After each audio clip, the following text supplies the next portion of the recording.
Buenas noches, mi nombre es Ángel López, soy médico pediatra intensivista y vamos a hablar hoy de la fisiología respiratoria aplicada a la ventilación mecánica. Hoy es 16 de marzo del 2021, entonces esta sería la parte 1 de esta clase.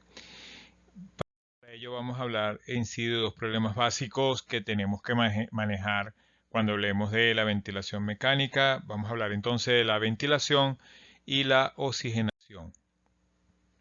Acá está el contenido, vamos a hablar básicamente cómo entra el aire al pulmón, qué resistencias tiene que vencer para entrar al pulmón y de la oxigenación.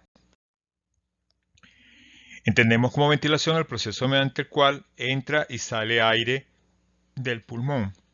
Y eso lo medimos en un minuto y es la ventilación minuto, que es igual al volumen corriente por la frecuencia respiratoria. El volumen corriente normalmente es de 6 a 8 cc por kilo. En este gráfico observamos cómo se distribuyen los diferentes volúmenes en el pulmón. En primer lugar tenemos el volumen corriente, que es la cantidad de aire que entra y sale en una respiración normal. Después que entra la cantidad de aire durante el volumen corriente, hay una cantidad extra que puede seguir entrando, ¿no? Que es el volumen de reserva inspiratoria.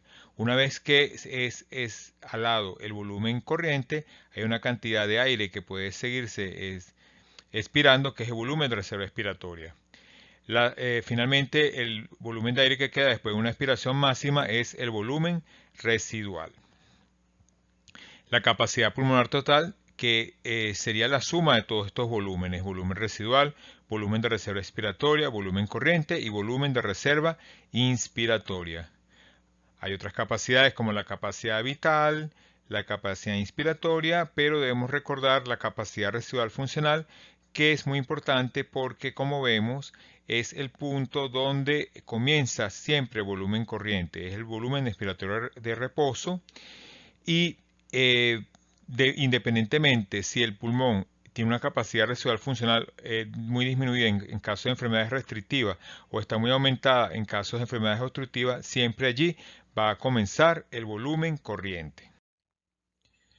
Al hablar de ventilación, tenemos que relacionarla con el CO2. La ventilación, sobre todo la ventilación alveolar, que es realmente la ventilación efectiva, es inversamente proporcional al CO2. Entonces esto lo debemos recordar como un mantra: CO2, ventilación. Cuando hablemos de ventilación, entonces tenemos que pensar en el CO2. Y esto es porque el CO2 difunde 20 veces más rápido que el oxígeno. Y esto se debe al coeficiente de solubilidad del CO2, que como vemos acá es 20 veces más rápido que el oxígeno, y por eso en un vaso unido a una esfera con un gas de PO2 o de CO2, vemos como el CO2 tiene 6,8 cc de CO2, mientras que el oxígeno es 0,3, porque el CO2 difunde 20 veces más rápido.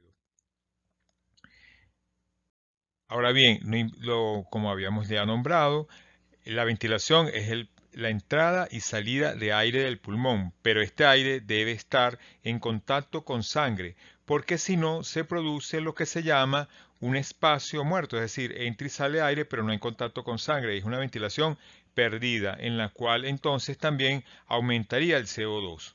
En contraposición tenemos el áreas bien ventiladas y bien perfundidas, como es la zona 3 de West, ¿no? Que la representamos arriba a la derecha en la imagen del pulmón, que es la parte inferior, donde vemos que es un área ventilada pero que recibe más perfusión. Esta sería la zona 3 de West. Esquemáticamente aquí se representa el espacio muerto, ¿verdad? En estos modelos de alveolo, el primer alveolo, el alveolo A, es un alveolo situado en el vértice del pulmón y al cual no le llega la sangre por la gravedad. El alveolo B es un alveolo normal, el alveolo C es un alveolo que tiene un trombo al cual no le llega sangre, el alveolo D está comprimiendo el vaso y el alveolo E tiene un esfínter precapilar que impide que llegue el aire al pulmón. Entonces, cuando nosotros hablamos de ventilación, como ya dijimos, debemos hablar de la ventilación alveolar, que es el volumen corriente menos el volumen del espacio muerto por la frecuencia respiratoria. Este volumen de espacio muerto debemos disminuirlo. ¿Y cómo lo disminuimos? Bueno, disminuyendo, por ejemplo, si el tubo es muy largo, en tubo endotraqueal, o utilizando circuitos de ventilador que sean adecuados para la edad, y también usar una presión de ventilador no muy alta, es decir, adecuada. Acá vemos cómo se puede clasificar el espacio muerto por sobredistensión pulmonar, donde vemos que este alveolo comprime el vaso, la arteria pulmonar, y esto ocurre en el asma, enfisema, enfermedad pulmonar crónica, cuando usamos presiones muy altas en el ventilador. Y espacio muerto por ausencia o disminución del flujo pulmonar. Esto ocurre en la embolia pulmonar, en los paros, en el shock, en la cardiopatía congénita con hipoflujo pulmonar.